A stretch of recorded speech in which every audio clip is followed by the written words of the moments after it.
So it's all very easy to talk about being patient-centered and supporting informed decision-making, but these principles can be hard to put into action. Here's a worksheet that CCMI uses to help clinicians implement these principles. You can download it from the website after attending the webinar. So April and I are going to do a little bit of a role play, and I'll be asking her some questions around this, as someone might do working with a client or patient with the brain worksheet. So remember, your role in using the worksheet is to encourage the person to answer the questions from their point of view. If they ask for information or advice, or you ask permission to give information or advice, that might be helpful to them.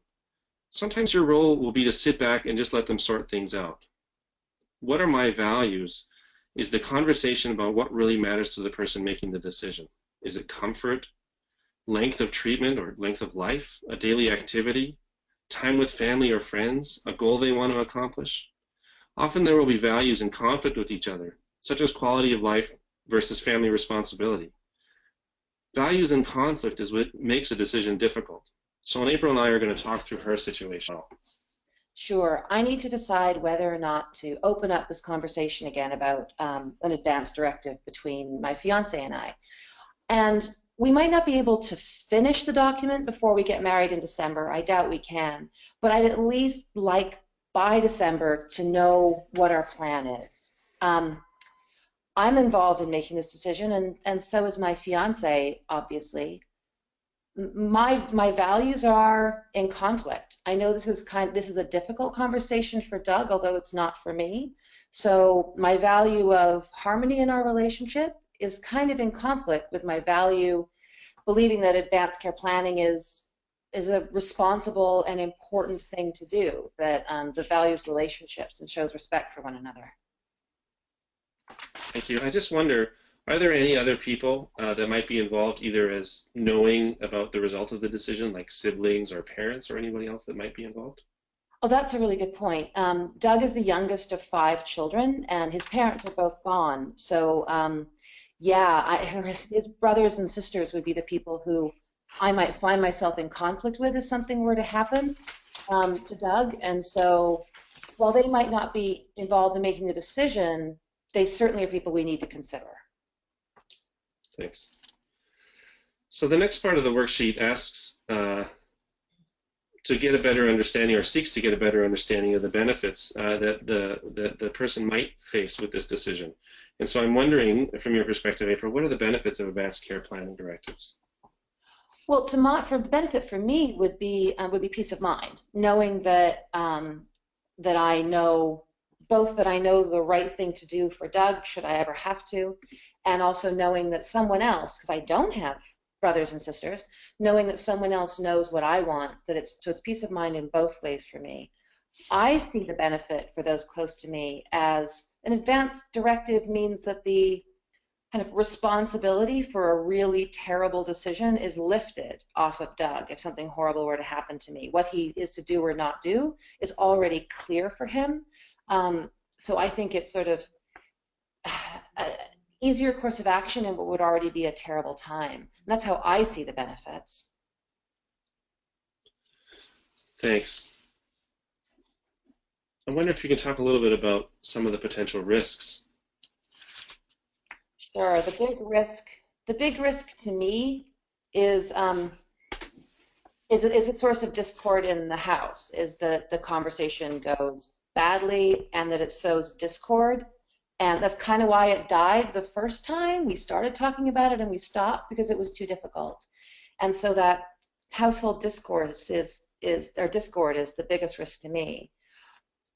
I think the biggest risk to Doug is if something terrible happens and he doesn't know what to do and isn't clear on what to do. I see that as a substantial risk. I guess there's also risks to the emotional comfort of his family and his brothers and sisters that we have to kind of have a plan to deal with if we go ahead.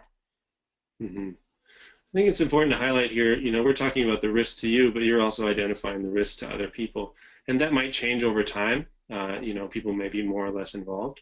And you might change your mind, even a week from now, you might decide the risks are slightly different or the benefits are slightly different as we go. And so it's kind of an organic thing that can change as we go through the process of looking at this.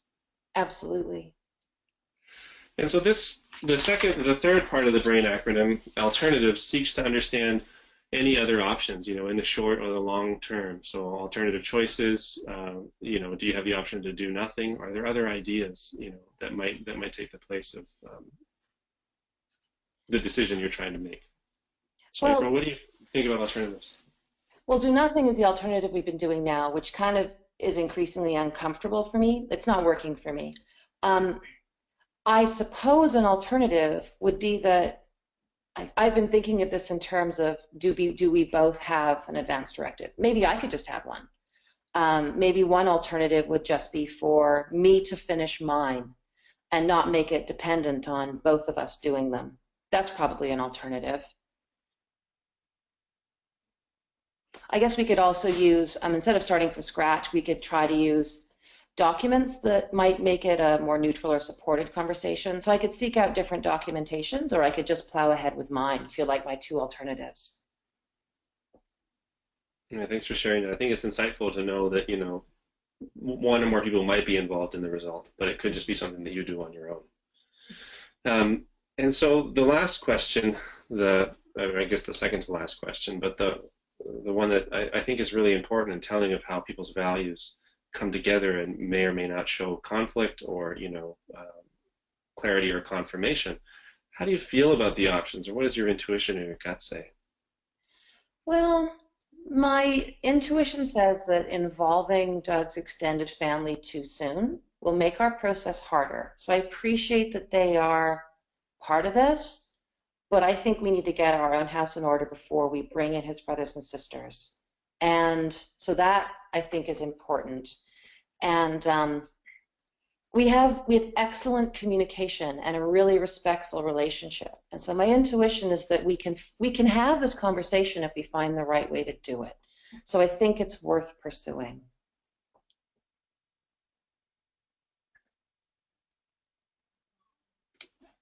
And the trick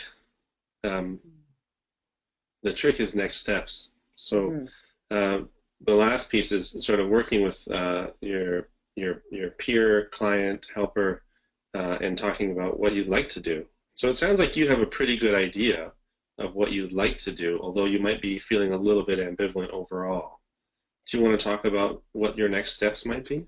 Yeah, I think my next step is to start doing my own, to finish my own advanced directive, which is further advanced, and be open about why I'm doing it and the benefits I see, and kind of put the request before Doug that I would appreciate it if he would do this too, but that I'm not going to insist on it. I'm going to try to set a good example and lay the foundation for a conversation about it.